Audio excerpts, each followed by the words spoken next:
chapter 188, the battles of Piacere and Abrantani. You can see how Richard's doing, I bet. We must now request our readers to accompany us once more to Castelcicala. In an incredibly short time, and by dint of a forced march which put the mettle of his troops to a severe test, at which, however, they did not repine, for they were animated by the dauntless courage and perseverance of their commander, Richard Markham arrived beneath the walls of Villabella. During his progress towards the town, he had been joined by upwards of 400 volunteers, all belonging to the national militia, and armed and equipped, ready for active service.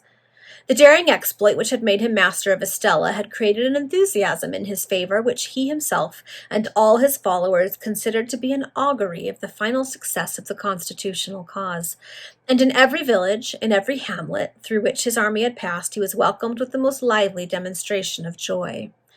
When early on the morning of the 1st of January, his advanced guard emerged from the woods which skirted the southern suburb of Villabella, the arrival of the constitutional army was saluted by the roar of artillery from the ramparts, and almost at the same moment the tricolored flag was hoisted on every pinnacle and every tower of the great manufacturing town. "We have none but friends here," exclaimed Richard as he pointed towards Villabella. "God grant that we may have no blood to shed elsewhere." The army halted beneath the walls of Villabella, for Richard did not deem it proper to enter those precincts until formally invited to do so by the corporation. He, however, immediately dispatched a messenger to the mayor with certain credentials which had been supplied him by the Committee of Administration at Estella, and in the course of an hour the municipal authorities of Villabella came forth in procession to welcome him. The mayor was a venerable man of 80 years of age, but with unimpaired intellects and a mind still young and vigorous. Alighting from his horse, Richard hastened forward to meet him.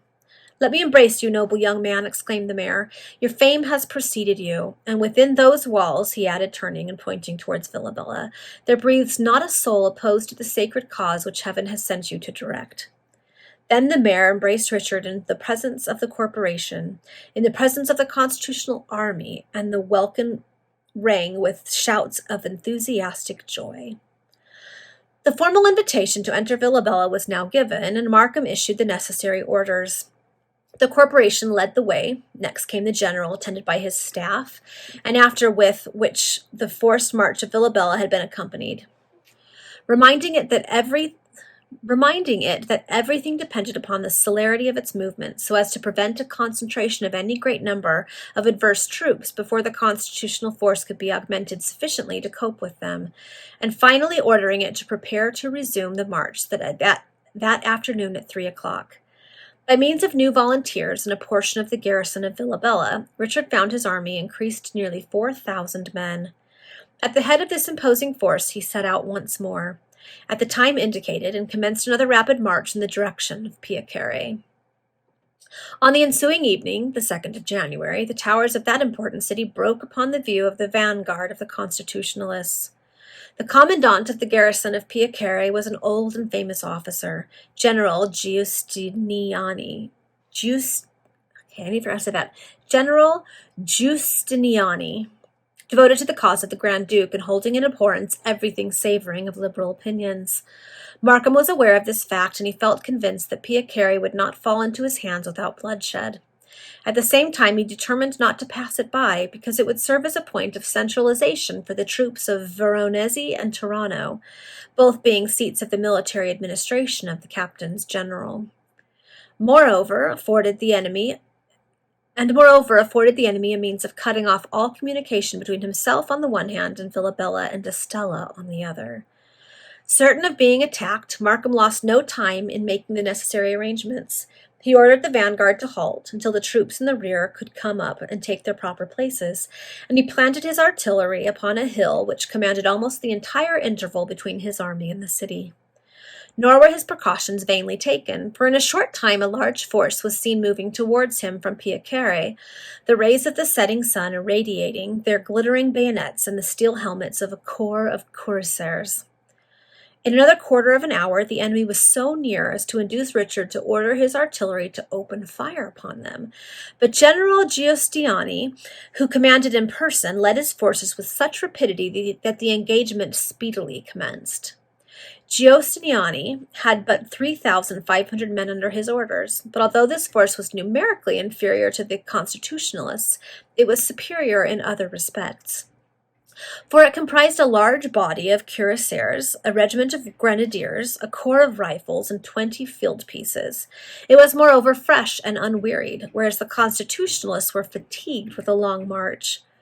For a few minutes a murderous fire was kept up on both sides, but Richard led his troops to close quarters and charged the cuirassiers at the head of his cavalry. At the same time, the Cingani, in obedience to an order which he had sent their chiefs, turned the right flank of the rifles by a rapid and skillful maneuver, and so isolated them from their main body as to expose them to the artillery upon the hill. Excited as it were to desperation by the conduct of our hero, the constitutional cavalry performed prodigies of valor, and after an hour's hard fighting in the grey twilight, succeeded in breaking the hitherto compact body of cuirassiers. Leaving his cavalry to accomplish the rout of the enemy's horse guards, Richard flew to the aid of his right wing, which was sorely pressed by the grenadiers and was breaking into disorder. "Constitutionalists," he cried, "your brethren are victorious elsewhere. Abandon not the field. Follow me to conquest or to death." These words operated with electrical effect, and the constitutional infantry immediately rallied under the guidance of their youthful leader. Then the battle was renewed. Darkness fell upon the scenes, but still the murderous conflict was prolonged. At length Richard engaged hand to hand with the colonel of the grenadiers, who was well mounted on a steed of enormous size. But this combat was short. The officer's sword was dashed from his hand, and he became our hero's prisoner. These tidings spread like wildfire, and the enemy fell into confusion. Their retreat became general. Richard followed up his advantage, and Giustiniani's army was completely routed. Woohoo! The Constitutionalists pressed close upon them, and Richard, once more putting himself at the head of his cavalry, pursued the fugitives up to the very walls of Piacere, not with the murderous intention of exterminating them, but with a view to secure as many prisoners as possible and prevent the enemy from taking refuge in the city. At the very gates of Piacere he overtook General Giustiniani, and after a short conflict made him captive. He then retraced his steps to the scene of his victory and took the necessary steps for concentrating his forces once more. That night the Constitutionals bivouacked. I really can't talk, I promise. Bivouacked in the plains about a mile from Piacere. Early in the morning of the 3rd of January, the results of the brilliant triumph of the preceding evening were known. 800 of the enemy lay dead upon the field, and 1,500 had been taken prisoner. The Constitutionalists had lost 300 men and had nearly as many wounded. Scarcely had the sun risen on the scene of carnage when messengers arrived from Piacere, stating that the corporation had declared in favor of the Constitutionalists, and bearing letters from the municipal authorities to Markham. These documents assured our hero that the sympathies of the great majority of the inhabitants were in favor of his cause, and that deep regret was experienced at the waste of life which had been occasioned by the obstinacy and self-will of General Giustiniani, those letters also contained an invitation for him to enter the city, where the tricolored flag was already hoisted. These welcome tidings were soon made known to the whole army and were received with shouts of joy and triumph. Richard returned a suitable answer to the delegates, and then sought General Giustiniani. To this commander he offered immediate liberty, on condition that he would not again bear arms against the Constitutionalists. The offer was spurned with contempt. Markham accordingly dispatched him under a strong escort to Villabella. At 9 o'clock Markham entered Piacere, amidst the ringing of bells, the thunder of cannon, and the welcome of the inhabitants. The corporation presented him with the keys, which he immediately returned to the mayor, saying, "I am the servant, sir, and not the master of the Castelcicalans." This reply was speedily circulated throughout Piacere, and increased the enthusiasm of the inhabitants in his favor. Richard determined to remain until the following morning in this city. Having seen his troops comfortably lodged in the barracks, he adopted his usual course of dispatching couriers, with accounts of his proceedings, to Villabella, Estella, Pinalla, and Montoni. Need we say that every letter which he addressed to the worthy banker contained brief notes, necessarily brief, to be sent by way of Naples to Mr. Monroe and Isabella? Having performed these duties, Richard repaired to the town hall, where he countersigned a decree appointing the municipal body a committee of administration, and a proclamation to that effect was speedily published. He next, with the most unwearied diligence, adopted measures to increase his army, for he resolved to march with as little delay as possible toward Abrantani, where a strong Austrian and Castelcicalan force was lying under the command of the captain general of that province. At that point, Richard well knew an important struggle must take place, a struggle in comparison with which all that he had hitherto done was as nothing. But his endeavors in obtaining recruits were attended with great success.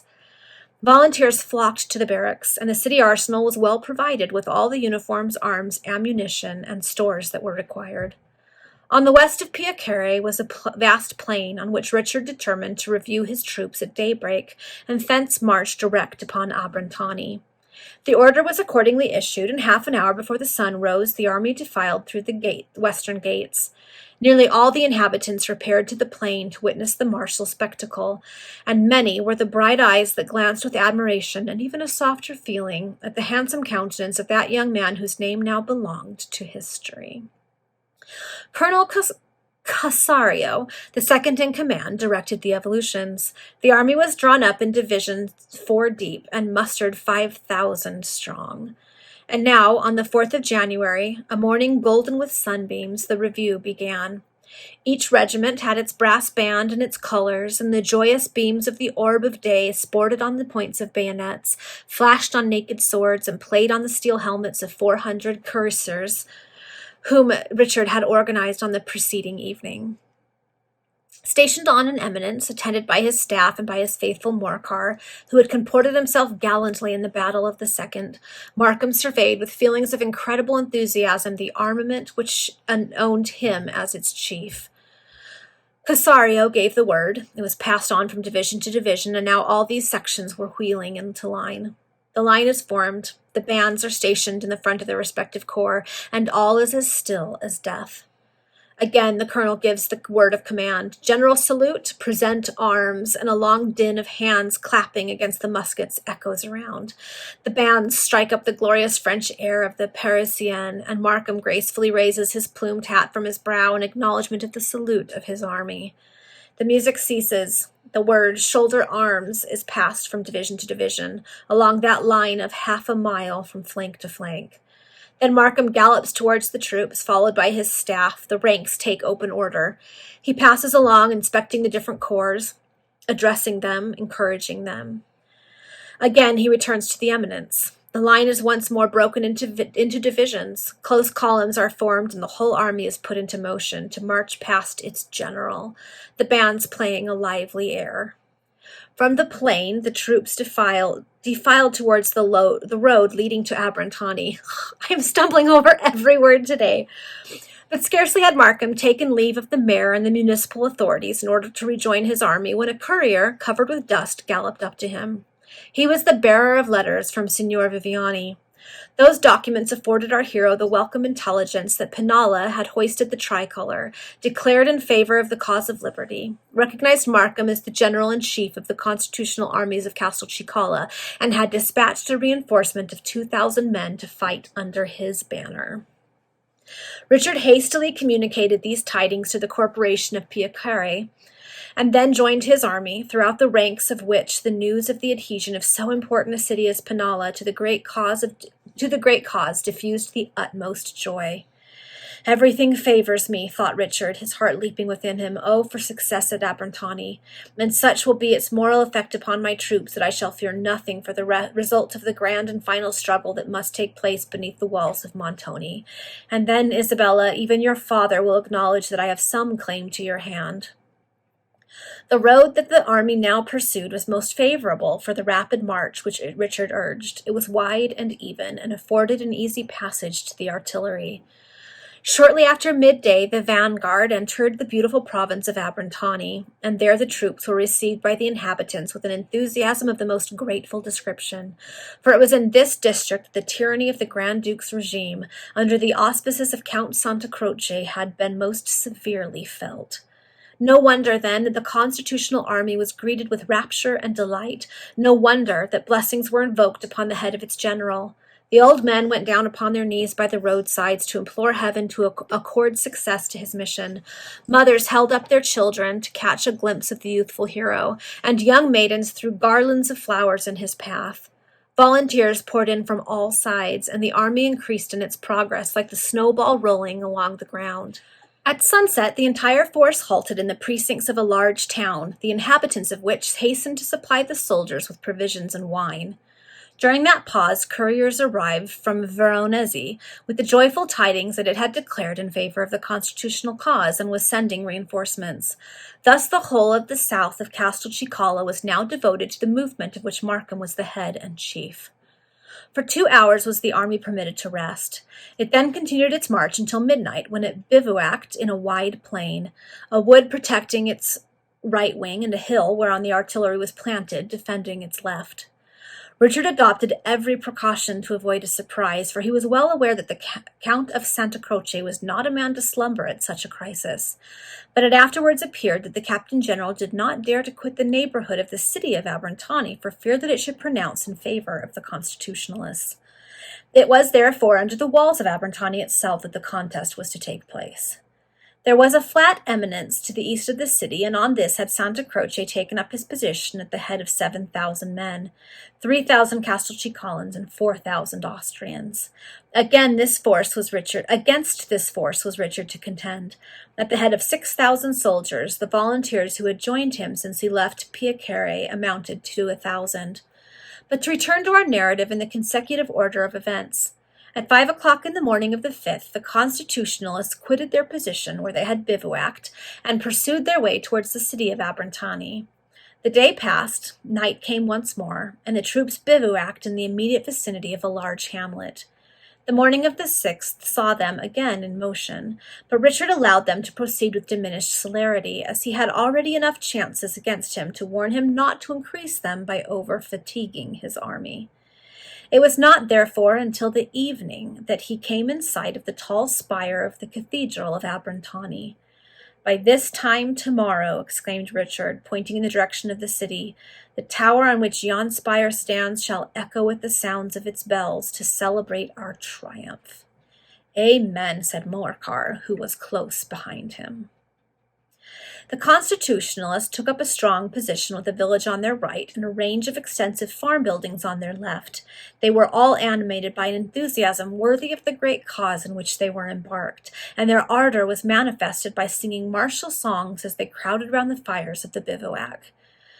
Richard never closed his eyes during the night, confident that his want of experience in military tactics must be compensated for by unceasing exercise of that intelligence and keenness of perception which had enabled him to direct the movements of his troops so as to achieve the victory at Piacere. He reconnoitered with all the positions adjacent to his own, marked those where troops would be advantageously placed, and observed others where they would be endangered, visited the outposts, studied the maps of that part of the country, and held consultations with his most skillful officers. These subordinates were astonished at the soundness of his views, the excellence of his arrangements, and the admirable nature of his combinations. Markham was resolved to effect 2 objects, which he felt convinced would lessen the chances that were now against him. The first was to throw up a small redoubt, where he might place a portion of his artillery so as to command the flat eminence on which the Castelcicalan army was stationed. The second was to send off a small detachment before daybreak to gain a wood about 2 miles distant, whence it might debouch at the proper time and fall upon the left flank of the enemy. The redoubt was commenced and proceeded rapidly, and an hour before sunrise the corps of Cingani departed on the important service which the general-in-chief confided to it, with strict orders not to move from the wood until the enemy should have left the eminence and descended to the plain. Thus, by the time the sun rose on the morning of the 7th, the Cingani were safely concealed in the wood, a redoubt bristling with artillery commanded the enemy's position, and the Constitutionalists were formed in order of battle. Richard commanded the right wing, and Colonel Casario the left. The engagement began on the part of the Constitutionalists with a cannonade from the redoubt, and so well did this battery perform its part that, as Richard had foreseen, the Captain General was compelled to descend into the plain and endeavor to surround the right wing of the Constitutionalists in order to terminate the carnage occasioned by that dreadful cannonade. Meantime, Casario, with his division, advanced to meet 3 battalions which the Captain General had detached to attack the range of farm buildings, and for an hour the combat raged in that point with inconceivable fury. The Austrians precipitated themselves with a desperate ardor upon Casario's troops, who were at length compelled to retreat and occupy the farm. On the right, Markham sustained a fearful contest with the force opposite to him. The fire of the musketry was at point-blank distance, and the firmness with which the action was maintained on both sides rendered the result highly dubious. But now the Cingani debouched from the wood and fell upon the left wing of the enemy. The impetuosity of their attack was irresistible. The wing was turned by them, and the Austro-Castelcicalans were thrown into disorder. Then Richard, at the head of his cuirassiers, charged upon the center of the enemy and decided the fortune of the day. In the meantime, Casario had completely rallied his division and had succeeded in repulsing the battalions that were opposed to him. The Captain General endeavored to effect a retreat in an orderly manner towards the eminence which he had originally occupied, but Richard, perceiving his intention, was enabled to outflank him and to gain possession of the height. For an hour this important position was disputed with all the vigor and ardor of military combat, but though the Austro-Castelcicalans manifested a vehemence bordering on rage and a perseverance approaching to desperation, all their attempts to recover their lost ground were ineffectual. And equally vain were the endeavors of Santa Croce to secure an orderly retreat. His columns were shattered, his battalions broken. The flight of his troops became general, but they were closely pursued by their conquerors. The Cathedral of Abrantani proclaimed the hour of 3 in the afternoon when Richard, on the eminence commanding the city, sat down to pen hasty dispatches, announcing this great victory to the committees of Montoni, Piacere, Villabella, Veronese, Pinalla, and Estella, nor did he forget to enclose in his letters to Signor Viviani brief notes addressed to his friend Monroe and Princess Isabella. The results of the Battle of Abrantani were most glorious to the constitutional arms. While Richard's loss was small, that of the enemy had been enormous. 2,000 men, chiefly Austrians, lay dead upon the plain, and nearly as many were taken prisoners. 2 of the Castelcicalan regiments rallied at a short distance from the scene of conflict, and placing themselves at the disposal of Colonel Casario, who had pursued them, joined the constitutional cause. The Captain General, Count Santa Croce, succeeded in effecting his escape with several of his superior officers, and hastening to join the Grand Duke, who was still besieging Montoni, the vanquished chief was the first to communicate to that prince the fatal result of the battle.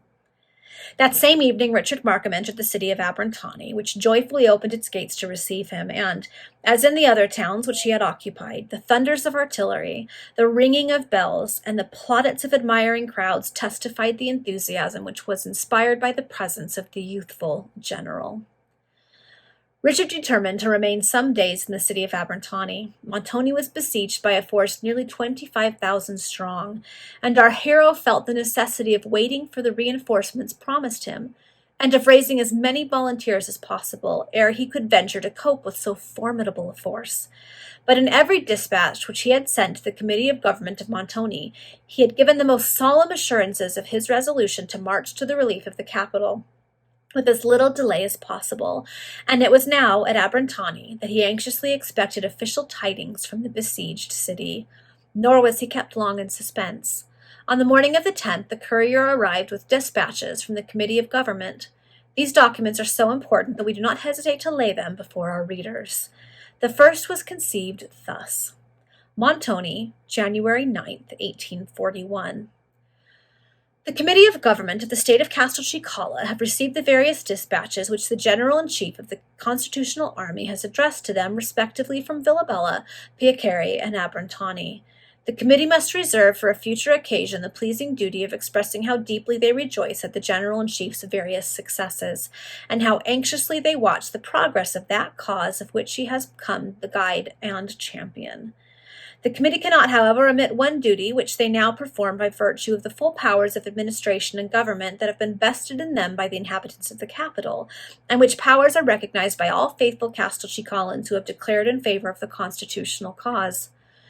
This duty is rendered imperious on the committee by the eminent and unequaled services of the General-in-Chief. The Committee of Government have therefore obtained and do ordain that the style and title of Marquis of Estella be conferred upon the General-in-Chief, the most excellent Signor Richard Markham. And a copy of this decree shall be forwarded to every city or town which is pronounced in favor of the constitutional cause. By order of the Committee of Government, Gaetano, President, Terlizzi, Vice President. The second dispatch ran thus: to the Marquis of Estella, General-in-Chief of the Constitutional Armies of Castelcicala. My Lord, we, the members of the Committee of Government of Castelcicala, have the honor to lay before your Lordship a few particulars relative to the condition of the capital city of that state. Closely besieged by the foreign force whom the traitor Angelo has invited into the country, and blockaded at sea by the fleet of the Lord High Admiral, Montoni already enters upon the dreadful phase of famine. The garrison performs its duty nobly in defending the capital from the attacks daily directed against it by the insolent Austrian invaders, but it is impossible that we can hold out for any length of time. We are, however, happy to be enabled to assure your Lord that the inhabitants endure their lamentable condition with exemplary fortitude and patience. The brilliant achievements of your Lordship and the constitutional army having inspired them with the most lively hopes of a speedy deliverance. So sorely are we pressed that it has been only with the greatest difficulty that your Lordship's couriers have been able to pass the lines of the besiegers and gain entrance into the city. We feel convinced that these brief statements will be sufficient to induce your Lordship to lose no time in marching to the deliverance of the capital. We have the honor to remain, my Lord, your Lordship's obedient servants. For the members of the committee, Gaetano, President, Terlizzi, Vice President. Montoni, January 9th, 1841, 6 o'clock in the morning. There are a lot of letters to read. Most welcome in one sense to our hero were these documents. Although he deeply deplored the condition to which Montoni was reduced, he could not otherwise than experience the most thrilling and rapturous delight at the impression which his conduct had produced upon the provisional government of the state and of the inhabitants of the capital. Nor shall we deprecate the merits of Richard Markham if we admit that he received with the most heartfelt joy that title of nobility which he felt convinced must lead him nearer to the grand aim of all his exertions, the hand of Isabella. And as he looked back upon the events of the last fortnight, when he reflected that at the commencement of that short interval he had issued from Pinalla on a desperate undertaking, and that these 14 days had shed glory on his name, and placed the coronet of a marquis upon his brow, he was lost in admiration of the inscrutable ways of that Providence to whom he had never ceased to pray morning and evening, as well when crowned with success as in the hour of danger. But as we do not wish to dwell too much upon this grand and remarkable episode in our hero's history, we shall continue our narrative of these events in their proper order. The Marquis of Estella each day saw his army increasing. The promised reinforcements arrived from Pinalla and Veronese. Lipari and Astori declared for his cause and furnished their contingents to the constitutional forces, and each hour brought to Richard's headquarters at Abrantani tidings of fresh movements in his favor. Troops poured in, and he was compelled to muster his forces in an encampment on the north side of the town. Indeed, the battles of Piacere and Abrantani had electrified Castelcicala, and the tricolored banner already floated on the walls of the principal cities and towns of the state. Addresses of confidence and congratulations were sent to our hero from all parts, and large sums of money were raised and forwarded to him to enable him to reward his troops and equip his volunteers. It was on the 20th of January that Markham put his army in motion. He was now at the head of 16,000 men, with a formidable train of artillery. Although the numerical odds were fearfully against him, he reposed the most perfect confidence in the valor of his troops, elated as they were by the previous successes and glorying in a cause which they deemed holy and sacred. Moreover, he knew that the moral strength of his army was incomparably superior to that of the mere drilled Austrian troops, who were trained under a soul-crushing system of discipline, and who regarded their chiefs rather as tyrants and oppressors than as generous superiors exercising a species of paternal influence over them. On the morning of the 2nd, the constitutional army reached Asore, all the inhabitants of which town came out to behold the glorious procession and testify their admiration of the young general. It was during a brief halt near this place that a courier, travel-soiled and sinking with fatigue, arrived from Montoni with a letter addressed to the Marquis of Estella and containing only this laconic but urgent prayer: "Hasten, my lord, delay not. In 48 hours it will be too late." Signed, Gaetano. Richard instantly dispatched a messenger on whose prudence and daring he could rely, with an answer equally brief and impressive. "Fear not, Signor. By tomorrow night Montoni shall be delivered, or the army which I am leading to your rescue will be annihilated. Estella." The city was indeed sore pressed. The inhabitants were reduced to the utmost extremities in respect to provision, and the Austrians, headed by the Grand Duke in person and Marshal Herberstein, were pushing the siege with a vigor that was almost irresistible. But on the 22nd of January, those commanders were compelled to concentrate nearly all their troops on the southern side of Montoni, for they were well aware that the Constitutional Army was now approaching. In the afternoon of the same day, the light cavalry of Richard's force